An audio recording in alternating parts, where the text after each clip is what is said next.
What is your response to Parish Councilman A.B. Rubin calling for your removal of the Library Board of Control? Well, this isn't the first time. In fact, we'll start from the beginning. And it came out in a board meeting a couple of months ago. It might have been March or April. I think it was April. Anyway, we had finished deliberation. Forgive me, it was March. We had finished deliberations regarding the Northeast Regional Library and the type of building that we were going to build, okay? So that was a debate that had been going on for a while.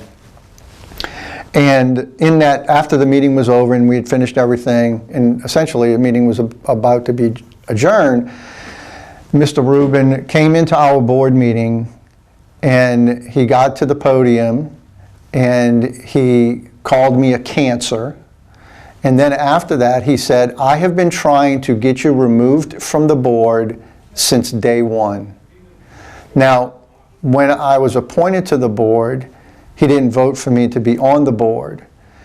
Since that time, when we were going through the process of trying to move forward with the Northeast Regional Library, we had a request for a proposal, which is in order to gain a property to build this on. We were moving forward with this project that had gotten stalled several years before I got on the board. And in that process, Mr. Rubin also accused me of illegal activity with regard to the request for proposal, which was patently false. There was no validity in that statement at all. It was a lie. But the news media reported it. And so it was just, so him calling for my removal at this point is nothing new. This has been since day one. And as we have moved forward in our work, this has been a constant theme for him. Mm-hmm. Okay.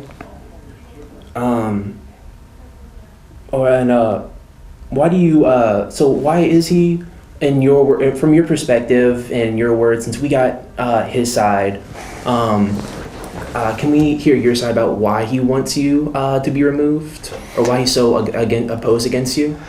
You know, the first time I spoke to him was when I was up for nomination or appointment of the board, and I did speak to him.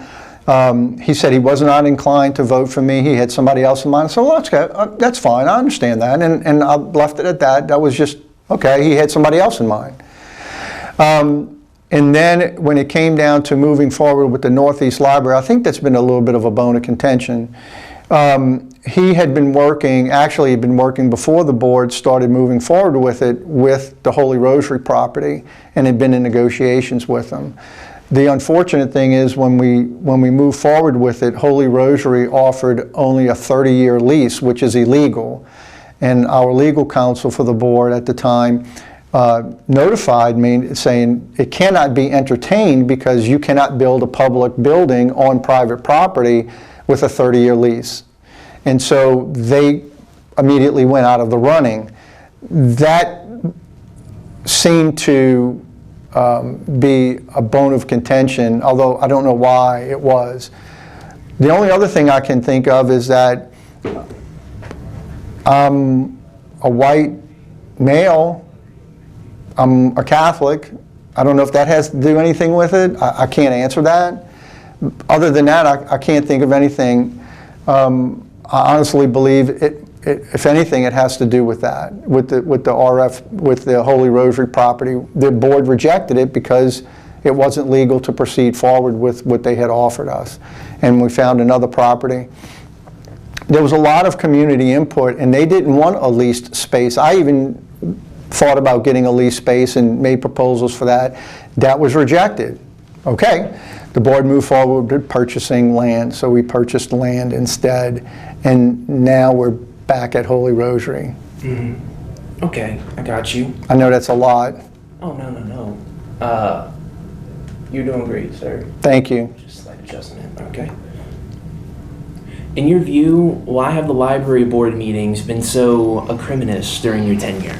That's a really good question, and I told, when Wally notified me and asked me about this, one of the things that I said to him was that's literally the first person that's ever asked me that question is, you know, why is this so? Why are these board meetings like this? The people that have caused all of the acrimony at the library board meetings are the same people that filed a lawsuit against the parish council when they appointed me. And they accused the parish council of violating opens meeting law by having a quorum outside the meeting to appoint me. The judge threw that out. That failed. So these same people that are involved in this, and we've gotten the hate mail and everything else, they have then taken to the tack. They couldn't get me removed by that possibility. The next possibility was create a ruckus, make it so, what's the word I'm looking for? Create a ruckus and make it untenable for people to be at the board meetings or to want to serve on the board. And really what it is, and I actually had this exchange. I was speaking and a lady kept interrupting and shouting out, mocking me as I was speaking. And I said, no, I know your playbook. This is the playbook. It's called Rules for Radicals by Saul Alinsky. And it's an interesting dedication. I don't know, have you ever seen this?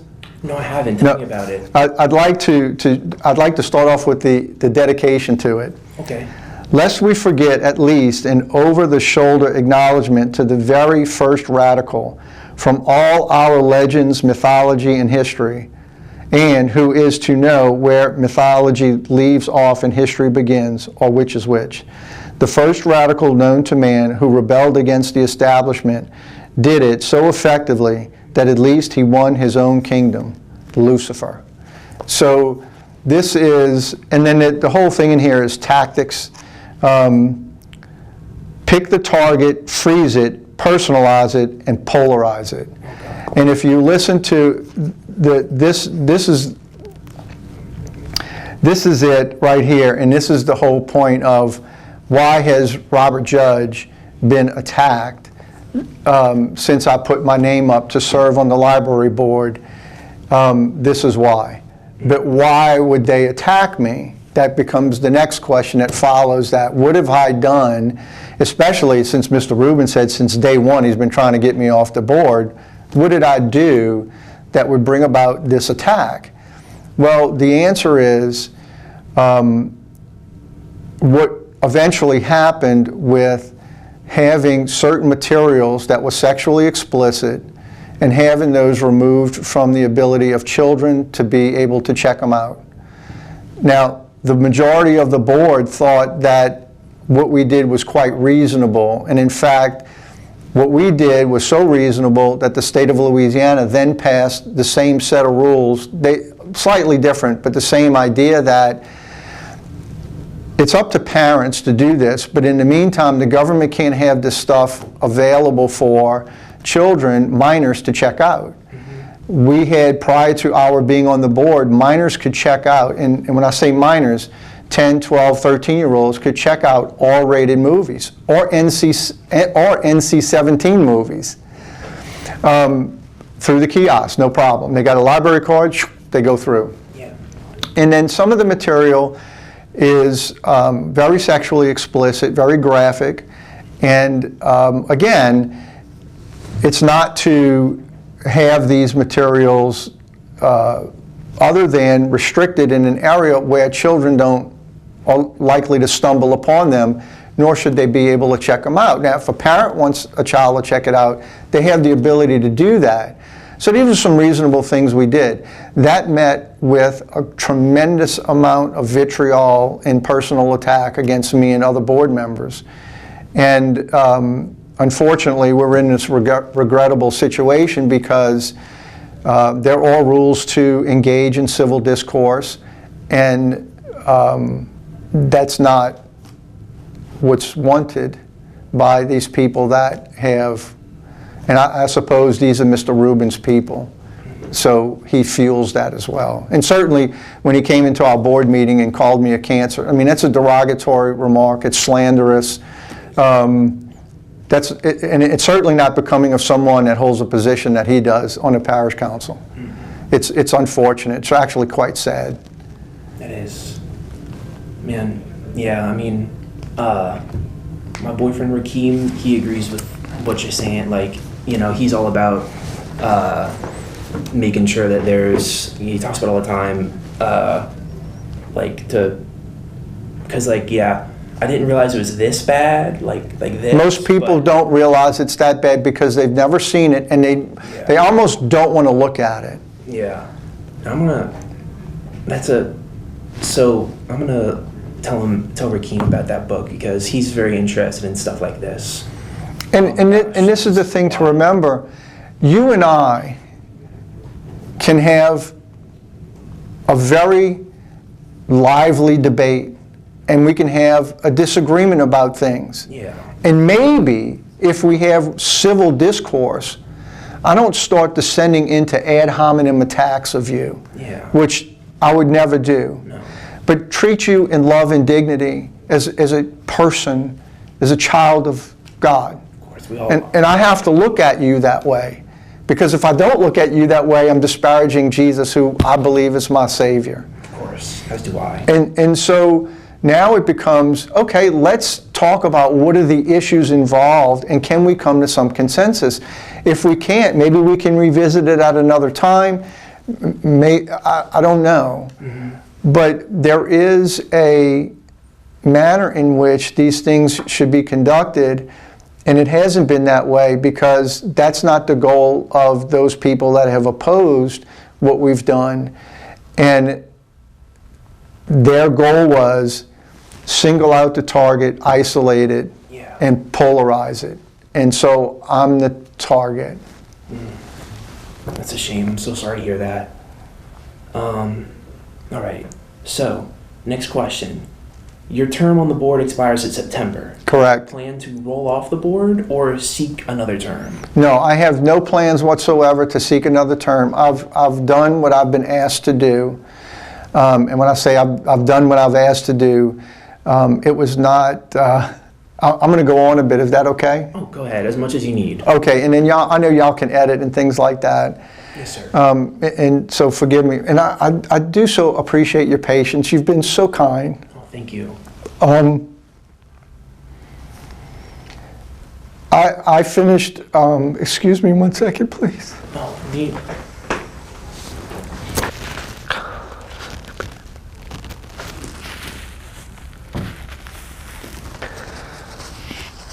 You've been very kind, thank you. Oh, no, of course, sir. Like I said, if there's anything you need, I can get it for you. You gave me a lot in this interview, so if you need to stop now, you can, but if you want to keep going, you can. Completely up to you. I'm all right. Okay. I forgot where we were. Oh. Okay, we just started the next question. I can retell you the question. Please, if you don't mind. Yes, sir. All right, let's see. All right, you're good? Yeah, I'm okay. Yes, sir. Okay. Your term on the board expires in September. Do you plan to roll off the board or seek another term? No, I do plan on rolling off the board. I had really no intention from very long ago not to seek another term. I was going to have one term and that would have been it. I didn't seek to be on the board as like a mission or anything. I had completed my master's degree in theology in December of 20. And I had other ideas about what I would do after that. And I believe the Lord called me to do this. And for the purpose of protecting children from what you've seen here. I have one more question. How would you respond to people who say a board member's religious beliefs should not be part of board guidance? And do you dispute that your religious beliefs have guided you to your tenure on the board? Okay, well, the first question, the premise of the first question is that there's such a thing known as separation of church and state, and that when we go into a public official capacity, we should drop off our religion and our personal beliefs at the door. It's not what that means, actually. And in fact, James Madison said that this Constitution is wholly inadequate for an immoral people or an unreligious people. He may have used either term. The separation of church and state comes from a letter that was written by Thomas Jefferson to a Baptist minister, actually suggesting that the government cannot intrude into religion, but not that religion doesn't intrude into government. We want people of good moral character to run our institutions. And so I am not, my Catholic faith is not something that I put on and take off at the end of every day or the beginning of the day. It's the essence of who I am as a person. It informs all of my decisions. Principally starting with, I have to love my neighbor, and love means willing the good of the other. That's love. I will your good. And so that means a whole array of things, and it informs what we do. This community is very generous. We take care of those that are less fortunate than ourselves. And so to suggest that there is a place for essentially washing myself into a drone or something to go in, and that's not true. And then the other part of it, to those that would suggest that religious beliefs don't belong anywhere other than inside of a church, I guess that's the premise of the question. That's simply never the case. We don't take those things on and off of us. They inform us who we are. And so that's how you have a pluralistic society in the United States. We can have these different things and we can kind of hash them out in the public sphere. And so we want all of those voices to be heard. Okay. And so that's all the questions, but before we end, if there's anything else you'd like to add, you could do so now. Yeah, there is one thing I'd like to add. You asked me about some of the acrimony in the board meetings, and this gets back to one of your other questions, and that is this. In a board meeting, and it may be a year or so ago, I'd have to find the audio recording, but it is on the audio. One of the people who have been in opposition to the board's movement in particular said in a meeting, open, I'm going to come here every month and I'm going to make your life miserable, and I'm going to enjoy doing it. I will take great joy in it. So if you want to know sort of the part that was said out loud that gives you an understanding of why this has been so acrimonious, the statement by this woman, who is a school teacher in Lafayette actually, said that in a board meeting. And so it's sort of a threat, I guess. And so we've had board members that have had to have police escort them to their cars. I've had a gentleman stop me as I was leaving the parking lot. I had one stop me and get out and curse me. They like to tell me to remove my cross. A woman did that in a board meeting, take off that cross. And so things like that, I wouldn't tell you, take off your earring. That's how you dress. Okay. It's none of my business, right? And how offensive would that be if I were to tell you something like that? Yeah, it would be, uncomfortable, very uncomfortable. Right. Immediately, it turns a discussion or a conversation that we may have into now it is, I have to kind of defend myself. I have to put up a wall, and I can't have a free discourse in charity and love. And that's been a problem. But when you hear statements like that, I'm going to come here every month and make your life miserable and enjoy doing it and take great joy in it. And that's a direct quote. That's difficult. And so Mr. Rubin would be right in line with that statement.